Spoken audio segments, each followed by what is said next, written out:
ఈరోజు ఇచ్చోడ మండల కేంద్రంలో ఆడే గజేందర్ గారి ఆదేశానుసారం బ్లాక్ కాంగ్రెస్ అధ్యక్షులు మహమూద్ ఖాన్ గారి నాయకత్వంలో మరియు మండల అధ్యక్షులు కల్లెం నారాయణ రెడ్డి గారి ఆధ్వర్యంలో మరియు కార్యకర్తలు నాయకుల సహకారంతో ఈరోజు కేటీఆర్ గారి దిష్టి బొమ్మ దహన కార్యక్రమం నిర్వహించడం జరిగింది.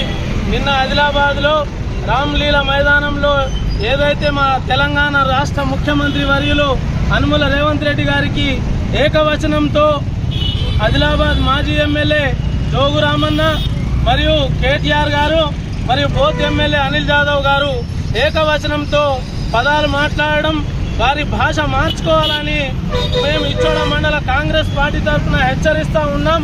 ఆనాడు 10 సంవత్సరాలలో మీరు కేటీఆర్ గారు ఒప్పుకున్నారు. నిన్న ఆదిలాబాద్ ఉద్యమాల పురిటిగడ్డ అని ఆనాడు దళిత దండోరా పెట్టి ఏదైతే ఇంద్రవెల్లి నుంచి మీ ప్రభుత్వాన్ని బొందలో దొక్కిండ్రో ఈ రోజు వచ్చే రోజులలో కూడా మిమ్మల్ని అదేవిధంగా ఈ ప్రజలు తరిమి కొడతారని నేను తెలియజేస్తా ఉన్నాను.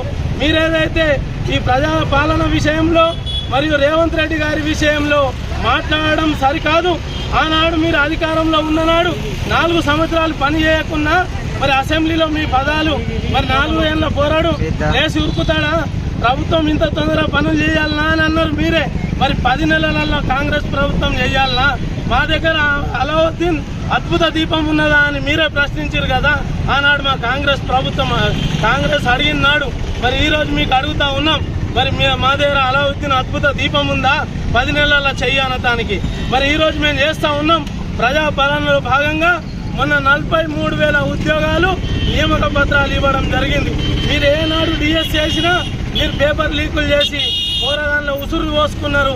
అందుకోసమే మీ బీఆర్ఎస్ ప్రభుత్వం పోయిందని నేను ఈ కార్యక్రమం ద్వారా తెలియజేస్తా ఉన్నాను, హెచ్చరిస్తా ఉన్నాను. బోత్ ఎమ్మెల్యేకు మరియు కేటీఆర్ గారికి ఇంకొకసారి మా ముఖ్యమంత్రి గారి గురించి కానీ కాంగ్రెస్ పార్టీ గురించి కానీ మీరు బేషరతుగా మీరు క్షమాపణ చెప్పకుంటే రాబోయే రోజులలో మిమ్మల్ని మండలాల వారిగా తరిమి కొడతామని తెలియజేస్తా ఉన్నాను. జై కాంగ్రెస్! ఆడే గజేందర్ గారి నాయకత్వం, రేవంత్ రెడ్డి గారి నాయకత్వం. ధన్యవాదాలు.